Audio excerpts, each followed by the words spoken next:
Hello everyone, Moran McKay here, and welcome back to another Oblivion mod walkthrough.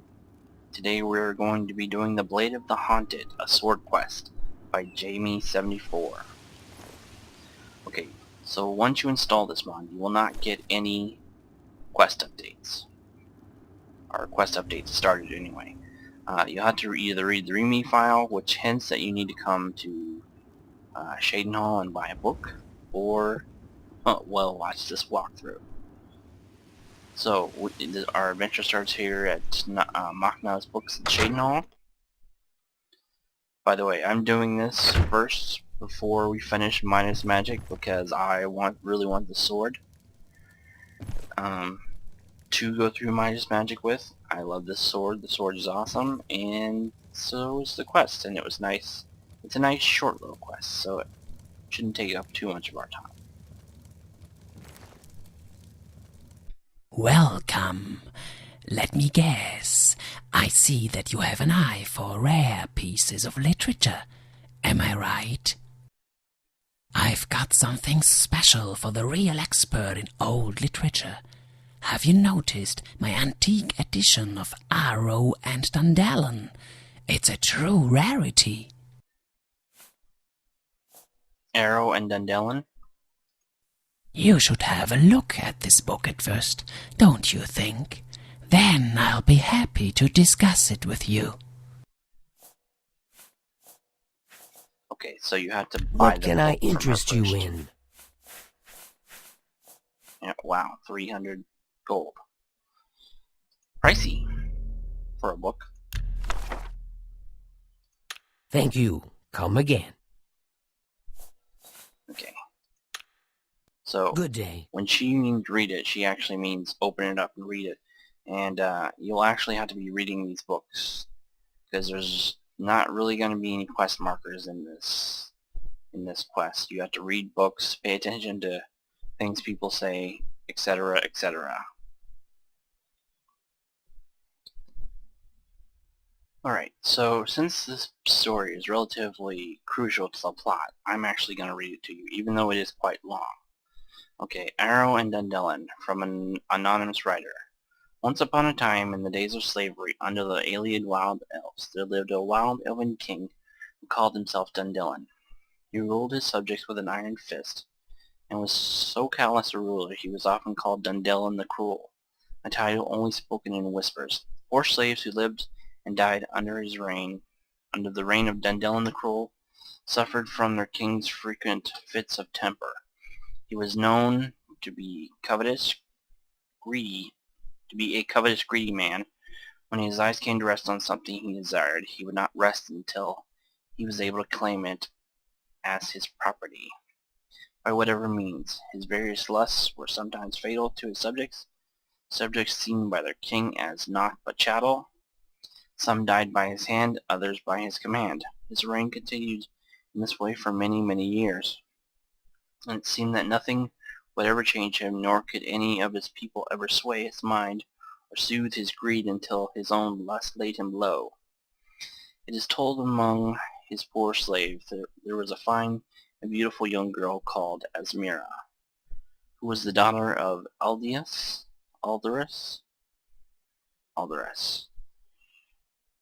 She was of the beast folk, and her family held knowledge of the time before the coming of the wild elves, a time before slavery.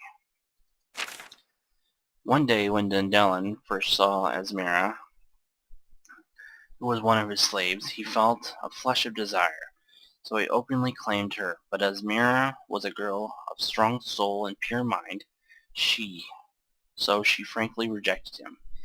This filled the king with anger, so he commanded her to follow his will, and then, when still she refused him, he tried to take her by force. But Asmira was such a brave one that she still resisted his attempts, and as she punched, clawed, and bit her way out of his arms, she told him, "My king, if you would force me, I will throw myself into the deepest vault and die rather than give you what you want from me." And so it came to be, as the cruel king would not stop harassing her, she finally fled from him down the long dark stairs of his subterranean palace, until she came to the deepest abyss in the palace's lowest basement.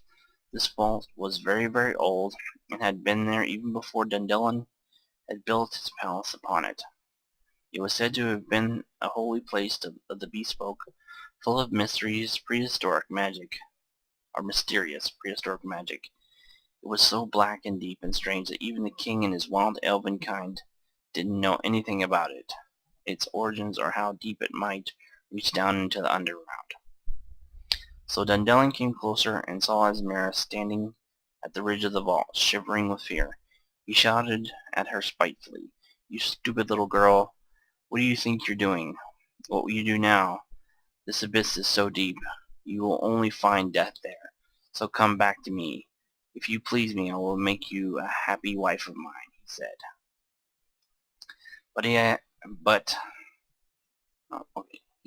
He said so. But, as he had with so many poor slave girls before. But Asmira knew that he was lying, and she knew other things as well, things Dundellin had never guessed. So, to his surprise, she answered him, "You call me a stupid little girl, my king. Maybe I know more about this vault than you and your wild elven slavers ever wanted to know. There are things in these lands that only the old ones knew, and which you cruel slave lords will never ever understand. These pits, my king, are the mouths of Mother Earth herself, and they lead deep into her heart, and into her own spheres of dreaming. And if I go down into this abyss, my lord, I am confident to face a better fate than being taken by you as your slave and wife by force." Let's see how I'm doing for time. When Dundellin heard these proud and furious words, he laughed loud once again, because he wouldn't believe her. Indeed, he was sure that she was only lying in order to confuse him, buying time. So he approached to get a hold of her at last, but then it happened. As she had promised, before he could reach her, Asmira made one step forward and threw herself willingly, head over feet, right down into the dark chasm, and disappeared without a sound. She was never seen again by any living person, so it is said. At first, Dundellin couldn't believe what she had done. He stood at the lip of the precipice and looked into the darkness and listened. None had ever dared to explore the deep beyond where he now stood. When Asmira had fallen, he had heard no scream, not even the sound of her hitting the ground. So he held a lamp over the ridge, but below him he saw nothing but darkness and mist. He strained to hear. At first there was nothing but silence, but then he could hear mysterious voices whispering from him below, slowly gaining in volume. Some of them whispering Asmira, and some of them whispering his own name, Dundellin. Dundellin the Cruel. Yes, Dundellin the Cruel you are. Dundellin the Haunted thou shalt be. Now this is so. Oh, wait. Now this so terrified him that he screamed and turned away and fled back up the stairs to the higher and lighter areas of the palace. It is said from this day on, Dundellin never dared to enter the lower floors again, and even more henceforth he found no sleep again, because whenever he lay down to rest he was haunted by terrible nightmares. By such terrible nightmares, he would suddenly wake screaming hysterical within moments. This went on for days, weeks, and eventually years, and slowly drove him into madness. None of his scholars, mages, or wise men could find a cure for his affliction, whatever remedies they tried. In the end, Dundellin, the once strong and proud wild elven king, had grown so weak from his nightly haunting that he had become, though still young, a sickly old man, frail and faint like his own shadow. And after all these years of arrogance and avarice, he finally came to regret what he had done. He regretted and despaired. He withdrew from his court and wouldn't leave his bed any more. There he lay awake during night and day, without sleeping, rarely eating, and never speaking a word. His people no longer called him the Cruel, now they called him Dundellin the Broken. Cold despair fell upon his palace chambers, and it is true that his slaves for the first time experienced a period of some calm and safety. However, the king's illness seemed to inflict all his realm. During the time, the whole dominion of Dundellin gradually became a grey place of doom and treachery. I don't know how to really pronounce that. I looked it up. It's a French word that means sadness. Where every laugh was swallowed by suffocating silence before it could be heard, and every flower began to rot before it could bloom. But one day a whisper reached the king's ear that among the slaves of his dominion there was a wise man called Ario and Dundellin. Ario. Yeah, Ario. Okay, he was a storyteller and shaman who knew much about the old beast folk's lore and witchcraft. People also said he had wonderful powers, filling the hearts of his fellow slaves with confidence, hope, and peace whenever he told them the old stories of the times before the Ayleid rulers came. When he sang the old songs of the beast folk for them, they dreamed wonderful dreams in their sleep at night.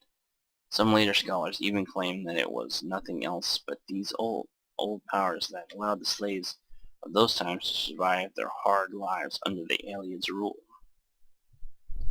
It was forbidden for slaves, of course, under pain of death, and by the law of Dundellin himself, to tell the old stories or sing the old songs, because the Ayleid rulers feared they might promote resistance or even arouse the spirit of rebellion among their slaves. But now when the broken king Dundellin, lying in his bed, heard the rumors of Ario's legendary, I'm having a hard time with that name, legendary skills, he drew hope again and rose from his bed. He took seat on his throne and commanded his guards to bring Ario in front of him. He gave orders to take off Ario's chains, and then he spoke to him. I have heard that you have knowledge of old powers and can give good dreaming and hope to anyone who is desperate. So, if this is true, and you are able to release me from my curse, then I will be grateful and you shall be a free man. So hopeless he had become, he was willing to release one of his slaves into freedom rather than suffer any longer. Ario the wise singer and storyteller answered, My lord, I have heard about your nightmares. I have also heard the rumors about what started them. By driving the poor girl Asmira into her doom, you have incurred the wrath of Mother Earth, who is the mother of all my people. Dundellin, when he heard this, sighed and said, So the worst of my fears are now my reality. But what can I do to get relief from this curse? If your assumptions are true, what can I do to ever be able to sleep again without being haunted? If my assumptions are true, said Ario the wise, then the curse is a very powerful one. It's very old, and there may be no means in today's magic or science that can resolve it. If you want to find release, then there is only one way. You must walk the path of dreaming. But what does this mean? Asked Dundellin desperately. How can I walk the path you are talking of? I am already dreaming each time I fall asleep, and my dream only robs me of rest. And Ario replied, The path of dreaming is a mighty ritual that our ancestors once used to control the worst of the night's terror. Its secret lies in your own soul's strength. You have already started to search for it by regretting what you have done to poor Asmira. The more you regret, the stronger you'll get each time this nightmare haunts you. Release that sentient being inside your soul, my lord. and you will be able to forge it into the only weapon that can defeat your own nightmare. I will do whatever is in my power to help you find it, but find it you must, and you must find it by yourself.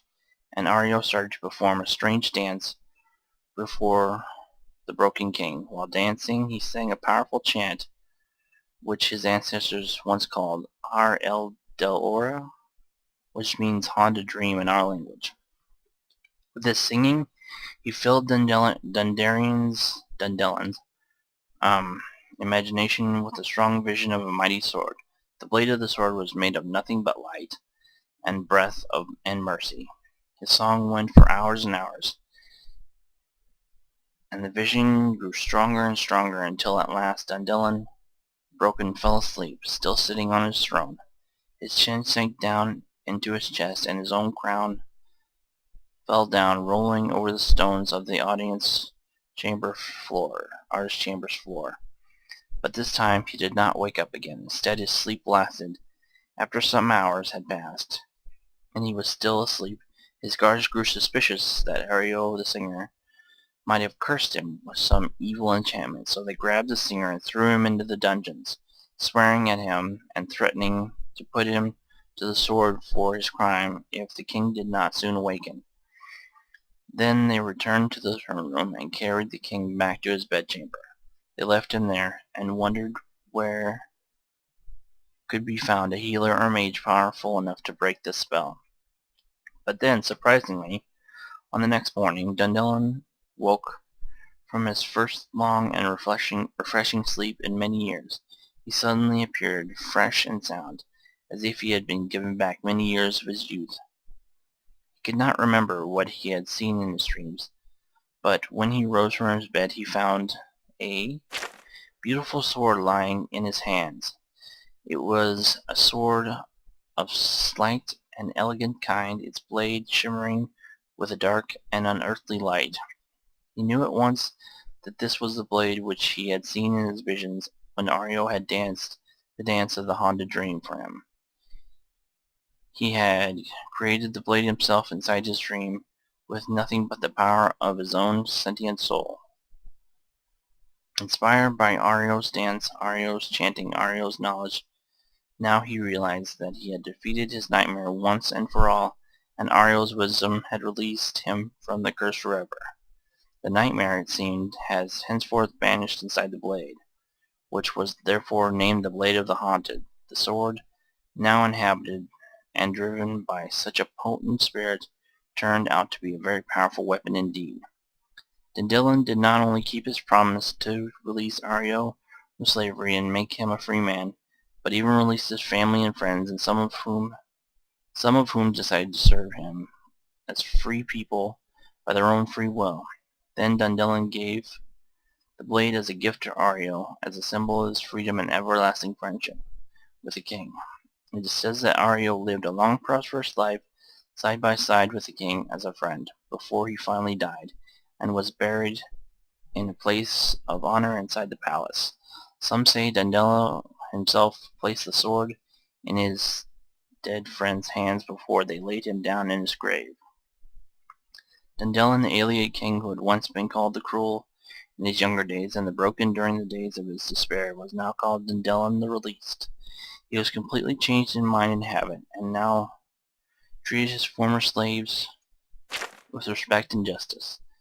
The means of his passage are unknown, but most storytellers agree that he must have been slain by the followers of Alesia when they overthrew the reign of the Ayleids all across Cyrodiil. Thus, the memory of this unique friendship between the Ayleid and his slave was swept away by history. Nevertheless, some reports were later found that when Alesian soldiers conquered Dundelin's realm, a few brave men, former slaves in fact, were killed desperately trying to defend their king. They fought and died shoulder to shoulder to protect him even from their own kind, until they were finally cut down to the last man themselves. It seems that the writers of these reports had never understood what had inspired those slaves, but maybe we do. These are only legends, of course. Okay. And now we get a quest update. I have acquired an obviously rare book which tells the old saga of Ariel and Dandelion, also known as the Legend of the Blade of the Haunted. This tale derives from the First Era, before the Alessian Rebellion, when the people of later Cyrodiil were still dwelling as slaves under the reign of the Ayleid lords. I wonder if anything written in this book might be based on true historic events. Make this my active quest. What can I do for you? Ariel and Dandelion. Yes, I was sure that you'd like it. I immediately recognized that you have a keen sense of literary treasuries. In fact, anyone who's willing to buy such a precious rarity must have some knowledge of old Ayleid lore. Well, nevertheless, I am not the right one to ask about it, because, you know, Ayleid studies are not really my area of expertise. But if you really want to know more about this legend, you might pay a visit to Phintias at the first edition in the Imperial City. He is really the expert, and I have heard that sometimes he stocks quite rare literature on this field of knowledge. I am sure that he can help you to understand a bit more of the historic background of this book. Alright, there we have it. We're off to the Imperial City. Take care. And I'm sure this is run, if not, it's already run over the 15, if not 20 minutes for me reading that book. But I thought it was such a good story and so pivotal to the plot that it needed to be read, even though it was long. And I thought it was a rather good story. Also, the voice acting, I really like it. I've seen several attempts to try to mimic the voice of the vanilla voice actors, and I gotta say this person did a pretty good job. So we'll pick up part 2 in the Imperial City. I'll see you guys later.